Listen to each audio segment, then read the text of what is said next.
ዛሬ ኢትዮጵያ አንዱን ታላቅ ልጇን አጥታለች። የሚዲያ ኢንዱስትሪው ደግሞ መሰረቱንና መሪውን ተነጥቋል።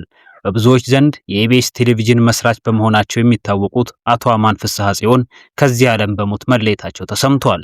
አቶ አማን ለኢትዮጵያ ብሮድካስት ዘርፍ እድገት ሲሉ የግል ጥቅማቸውን ሳይሆን የሀገርን ፋይዳ ያስቀደሙ፣ ለብዙዎች የሥራ ዕድል የፈጠሩና በሚሊዮኖች ቤት ውስጥ ፈገግታን የዘሩ ባለራዕይ ነበሩ።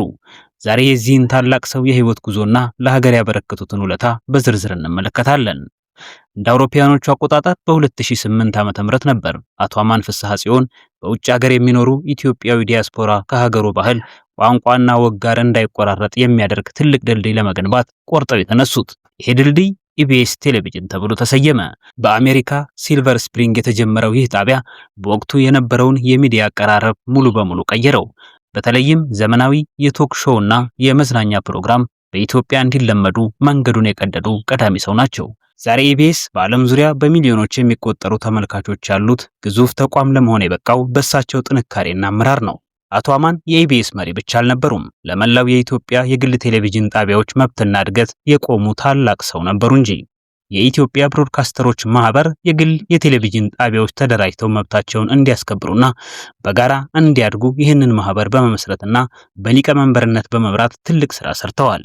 የኢትዮጵያ ቻናሎች ከውጭ ሳተላይቶች ወጥተው በራሳቸው ሳተላይት እንዲሰባሰቡ በማድረግ የውጭ ምንዛሬ ለሀገር እንዲድንና ጥራት ያለው ምስል ለህዝብ እንዲደርስ በማድረግ ግንባር ቀደም ሚና ተጫውተዋል። ይሄ ለሀገር ትልቅ የኢኮኖሚና የቴክኖሎጂ ፋይዳ ያለው ስራ ነበር። ከሚዲያ ስራቸው ባሻገር አቶ አማን ለብዙ አቅመ ደካሞች የችግር ደራሽ ነበሩ። በዝምታና ያለ ጩኸት ብዙዎችን ረድተዋል። በተለይም በችግር ውስጥ ያሉ ሰዎችን በመደገፍና ለወጣቶች የስራ ዕድል በመፍጠር በሺዎች የሚቆጠሩ ሰዎችን ህይወት በቀጥታም ሆነ በተዘዋዋሪ ቀይረዋል። በንግድ ስራቸው ውስጥ ስኬትን ብቻ ሳይሆን ሰብአዊነትን ያስቀደሙ ሰው እንደነበሩ የቅርብ ወዳጆቻቸው ይመሰክራሉ። የአቶ አማን ማረፍ ከተሰማ ጀምሮ መላው የኢትዮጵያ የሚዲያ ባለሙያዎች ሀዘናቸውን እየገለጹ ይገኛሉ። ታላቁን ባለራዕይ አጣን፣ የኢትዮጵያ ሚዲያ ታሪክ ሲነሳ ስማቸው ከፊት የሚጠቀስ ሰው በማለት ብዙዎች እየገለጿቸው ነው።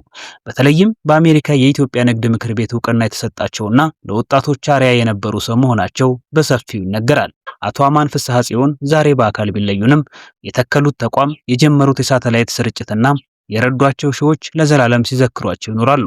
የእሳቸው ህይወት ለሁላችንም ትልቅ ትምህርት ነው። ባለራዕይ መሆን፣ ለሀገር ማሰብና ለሌሎች መትረፍ ምን እንደሆነ በተግባር አሳይተውናል። ለቤተሰቦቻቸው፣ ለቅርብ ወዳጆቻቸውና ለመላው የኢቢኤስ ቤተሰቦች መጽናናትን እንመኛለን። ነፍሳቸውን በአጸደ ገነት ያኖርልን።